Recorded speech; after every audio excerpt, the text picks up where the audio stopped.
2010ஆம் ஆண்டு. அப்போது திமுக ஆளுங்கட்சி, அம்மா அவர்கள் எதிர்க்கட்சி. ஒரு பெரிய மிரட்டல் விடுத்து அம்மா அவர்களுக்கு எதிராக மதுரை மாவட்டத்தில் பல இடங்களில் போஸ்டர் ஒட்டியிருந்தார்கள். அந்த போஸ்டரில் அம்மா அவர்கள் மதுரைக்கு வந்தால் திரும்பி செல்ல மாட்டார், மதுரைக்கு அம்மா அவர்கள் வரக்கூடாது என்று மதுரை மாவட்டத்தில் பல இடங்களில் அந்த போஸ்டரை ஒட்டி பெரிய மிரட்டல் எல்லாம் கொடுத்தார்கள். அதேபோல் ஜெயா டிவிக்கும் மிரட்டல் தொலைபேசிகள், மிரட்டல் கடிதங்கள் வந்து கொண்டிருந்தது. ஜெயா டிவியின் செய்தி பிரிவினர் இந்த மிரட்டல்களை பற்றியெல்லாம் தியாகத்தலைவி சின்னம்மா அவர்களிடம் சொல்லி அம்மா அவர்களின் கவனத்திற்கு கொண்டு சென்றார்கள்.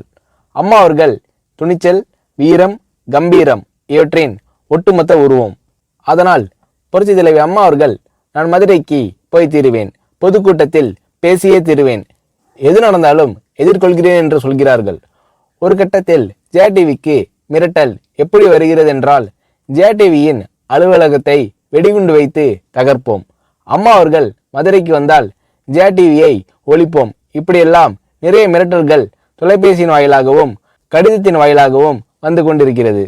இந்த மிரட்டல்களை எல்லாம் கடந்து அம்மா அவர்கள் மதுரைக்கு சென்று பிரம்மாண்டமான பொதுக்கூட்டத்தில் லட்சக்கணக்கான மக்கள் மத்தியில் எழுச்சி உரையாற்றும் போது, ஒரு எதிர்க்கட்சியின் தலைவி என்ற முறையில் என்னை நீங்கள் மிரட்டுங்கள், ஒரு எதிர்க்கட்சியினை நான் நடத்துகிறேன் என்பதற்காக கழகத்தை மிரட்டுங்கள், ஜெயா டிவியை எதற்காக மிரட்டுகிறீர்கள், ஜெயா டிவியின் அலுவலகத்தை நீங்கள் தகர்ப்பீர்களா, ஜெயா டிவியை நீங்கள் ஒழித்து கட்டிவிடுவீர்களா, பார்க்கலாமா, ஜெயா டிவியை ஒழித்து கட்டிவிட்டால் என்னுடைய அரசியல் குரலை ஒழித்து விடலாம் என்று கனவு காணுகிறீர்களா, ஜெயா டிவி என் உயிருக்கும் மேலானது, நான் என்னுடைய உயிரை விட அதிகமாக நேசிப்பது, என்னுடைய அரசியல் கரமாக நான் போற்றி புகழ்வது, அதன் மேல் நீங்கள் கை வைப்பீர்களா, பார்க்கலாமா என்று எழுச்சி உரையாற்றினார் புரட்சி தலைவி அம்மா அவர்கள்.